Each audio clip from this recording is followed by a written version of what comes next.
أعوذ بالله من الشيطان الرجيم بسم الله الرحمن الرحيم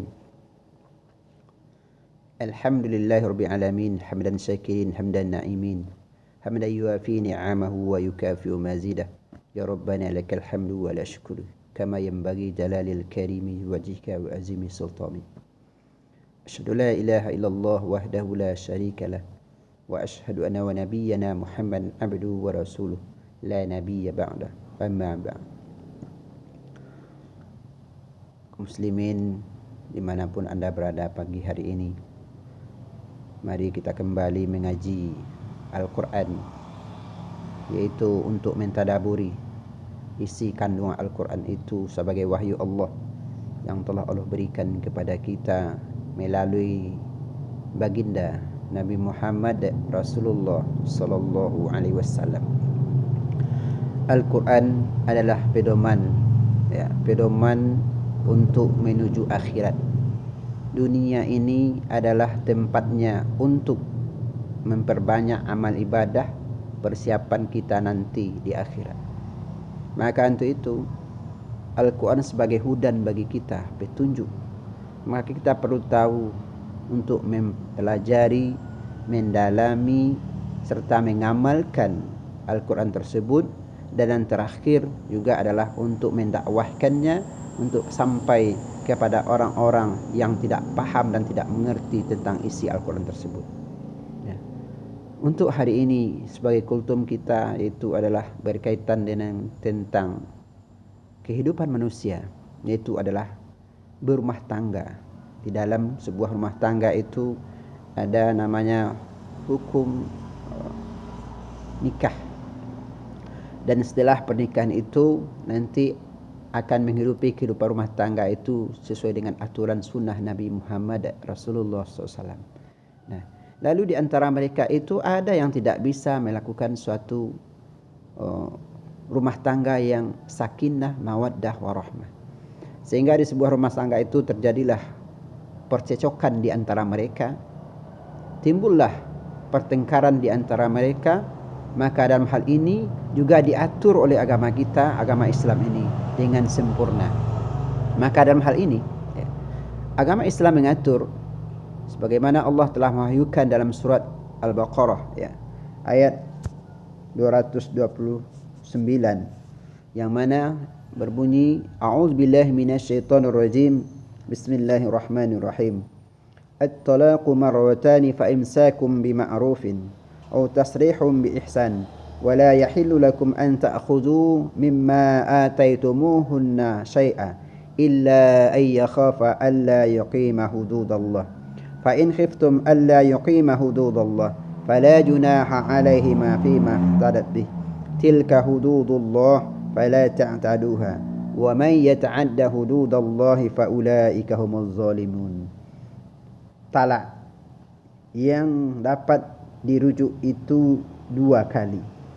Setelah itu suami dapat menahan dan juga atau melepaskannya dengan baik.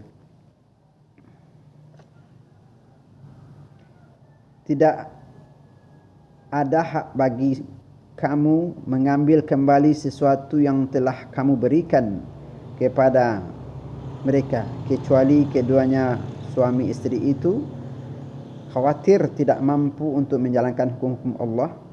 Jika kamu wali mereka khawatir bahawa keduanya tidak mampu menjalankan hukum Allah, maka keduanya tidak berdosa. Atau bayaran yang harus diberikan oleh istri untuk mencabut untuk menebus dirinya, itulah hukum-hukum Allah. Maka janganlah kamu melanggar. Barang siapa yang melanggar hukum-hukum Allah tersebut, maka termasuklah dia orang-orang yang zalim.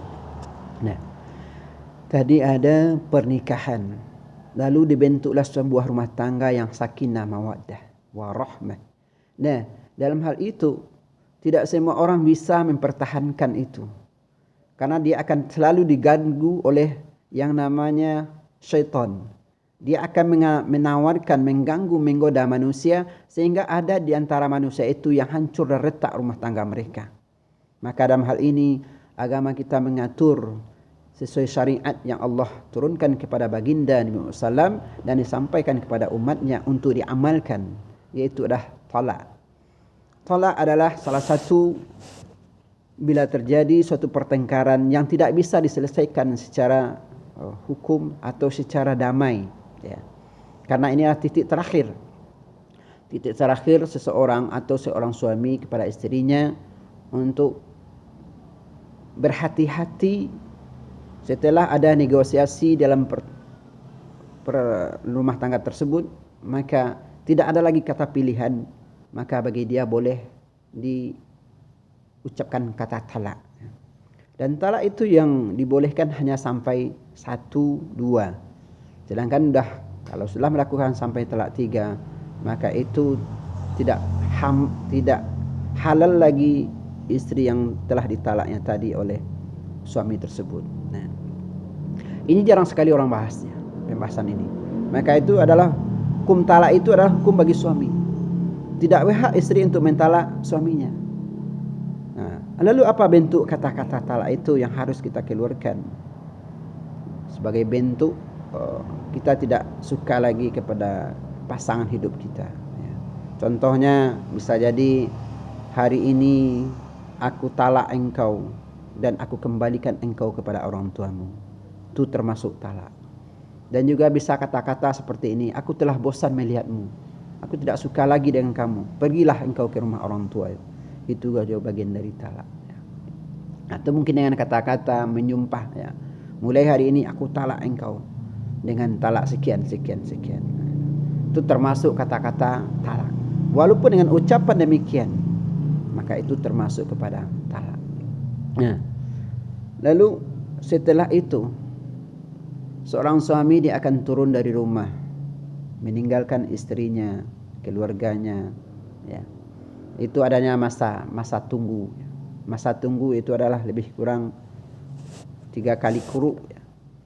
Quru itu adalah 3 kali suci bagi perempuan atau disebut juga sebagai iddah, ya. 3 kali suci, maka itu masa tunggu. Di saat masa tunggu itu nanti seorang suami akan kembali atau mungkin istri merujuk kembali untuk berbaikan kepada suaminya. Maka dalam hal itu ditunggulah 3 kali suci.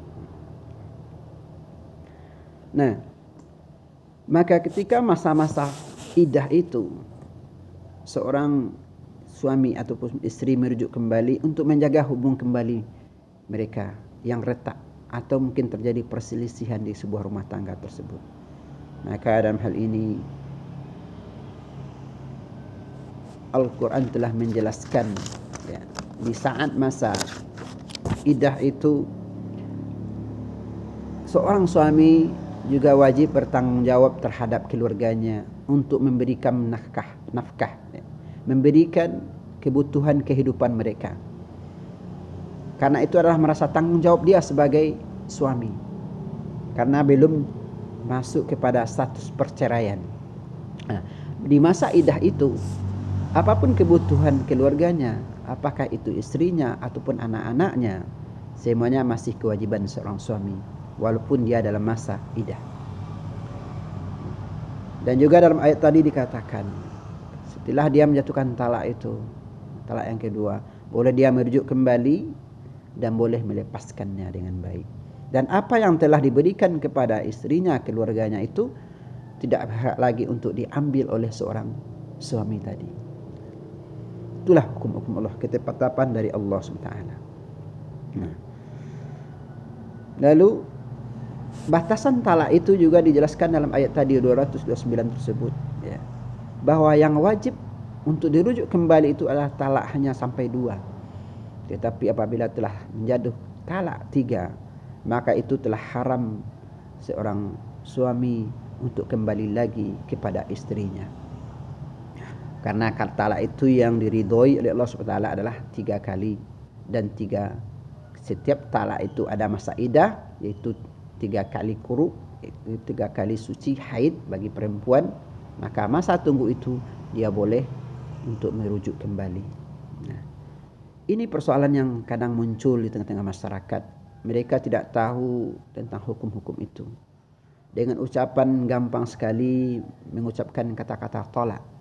Padahal agama kita telah mengatur sedemikian rupa untuk menjadi pegangan bagi kehidupan kita dalam berumah tangga. Maka jangan kita bermain-main terhadap ucapan-ucapan, kata-kata yang menghimbau kita atau menjerumuskan kita kepada talak tersebut. Karena seandainya itu kita ucapkan baik dalam keadaan sadar atau tidak sadar, maka itu telah satu ucapan perbuatan yang dilarang oleh agama kita. Bahkan 3 kali ucapan talak itu kita sampaikan, termasuk lagi kepada yang haram.